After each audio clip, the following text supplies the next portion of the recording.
Hello, ഞാനിപ്പോൾ വീടിൻ്റെ തൊട്ടപ്പുറത്തുള്ള പറമ്പിലേക്കാണ് കേട്ടോ വന്നത്. അതാണ് കേട്ടോ എൻ്റെ പെറ്റ് ഡോഗാണ്, ഫീമെയിലാണ്, ജീന എന്ന പേര്. ഇത് കണ്ടിട്ടില്ലേ, ഇതാണ് അയിനിച്ചക്ക. അയിനിച്ചക്ക പറയാത്തവരായിട്ട് ആരും ഉണ്ടാവില്ലല്ലോ. അപ്പം ഞാനത് പറക്കാം എന്നുള്ള ഉദ്ദേശത്തോട് കൂടിയിട്ട് ഇങ്ങോട്ട് വന്നത് കേട്ടോ. അങ്ങനെ അത് പറക്കി ഒരു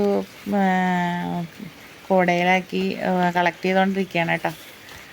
അങ്ങനെ നമ്മൾക്ക് സൂക്ഷിച്ചും കണ്ട് വേണമല്ലോ. ഇപ്പോൾ മഴക്കാലമാണ്, വല്ലവന്മാരും പതിഞ്ഞ് കിടക്കുന്നുണ്ടോ പുല്ലിൻ്റെ ഇടയിലെന്ന് അറിയില്ല. എന്നാലും സൂക്ഷിച്ചും കണ്ടൊക്കെയാണ് നടക്കണേ.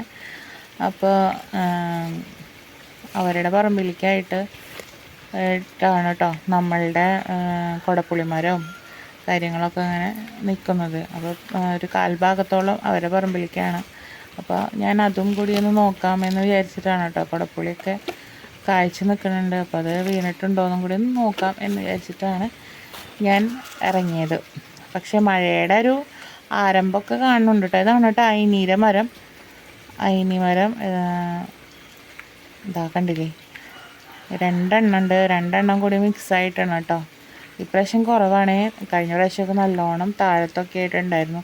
പിന്നെ ഇത് സീസൺ കഴിയാറായ നേരത്താണെന്ന് തോന്നുന്നു ഉണ്ടായത്. ഇതിന് മുന്നേ ഉണ്ടാവുമായിരുന്നു. വേനലിൻ്റെയൊക്കെ സമയത്തൊക്കെ ഉണ്ടാവാറുണ്ട് ഇവിടെ. അങ്ങനെ ഇതാണ് കേട്ടോ എൻ്റെ വീട്ടിലെ കുടപ്പുളിയുടെ മരം. അപ്പോൾ ഇതിൻ്റെ കൊമ്പ് ഇവിടേക്കാണ് ചാഞ്ഞ് നിൽക്കുന്നുണ്ട്. അതിലൊക്കെ കായ പിടിച്ചിട്ടുണ്ട് കേട്ടോ. അപ്പോൾ ഞാനത് പഴുത്തിട്ട് വീണിട്ടുണ്ടോ എന്ന് അറിയാൻ വേണ്ടിയിട്ടാണ് ഇപ്പുറത്തേക്ക് വന്നിട്ടുള്ളത്. അപ്പോൾ ഓരോന്നും ഇടയ്ക്കും തലയ്ക്കൊക്കെ ആയിട്ട് കിട്ടും. അപ്പോൾ ഇവിടെ ഒരെണ്ണം കിടക്കണ്ട കേട്ടോ. ഇതിൻ്റെ ഉള്ളിലത്തെ പഴുപ്പ് ഉണ്ടല്ലോ, കുരു, അപ്പോൾ അതൊരു നല്ല മധുരമാണ് കേട്ടോ. ഇതിൻ്റെ ഈ പുളിയുടെ പ്രത്യേകതയാണ്. പുളി കൂടുതലല്ല, അതിൻ്റെ മധുരപ്പാണ് കൂടുതൽ. അപ്പോൾ ഞാൻ ഇവിടെയൊക്കെ ഇപ്പോൾ കാലം കൊണ്ട് തന്നെ തട്ടി നോക്കുകയാണ്. ഇനി ഞാൻ പറഞ്ഞ പോലെ വല്ലവരും കിടക്കുന്നുണ്ടോയെന്ന് അറിയില്ലല്ലോ. ഇത് അടുക്കളത്തോട്ടമൊന്നുമല്ല, എന്നാലും വീടിൻ്റെ ഉമ്മറത്ത് കുറച്ച് പയറൊക്കെ പടർന്ന് നിൽക്കണത് കേട്ടോ. എൻ്റെ ചെറിയൊരു തോട്ടം. അങ്ങനെ ആ മഴ വന്നപ്പോഴേക്കും ഞാനിങ്ങോട്ട് ഓടിപ്പോന്നു കേട്ടോ.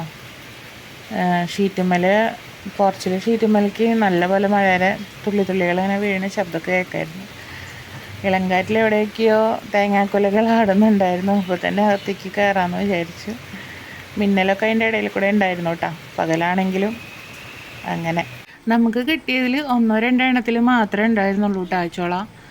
നല്ല ഇളം മധുരത്തോടും പുളിപ്പോടും കൂടിയിട്ടുള്ള രുചിയായിരുന്നു.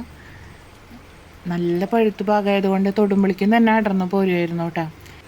ഇടയ്ക്കൊക്കെ ഇതിൻ്റെ കുരു എടുത്ത് നമ്മൾ കപ്പലണ്ടിയൊക്കെ വറുത്തെടുക്കില്ലേ, അതുപോലെ കഴിക്കാറുണ്ട് കേട്ടോ. ഇഷ്ടപ്പെട്ടെങ്കിൽ ലൈക്ക് ചെയ്യാനും സബ്സ്ക്രൈബ് ചെയ്യാനൊന്നും മറക്കരുതേ.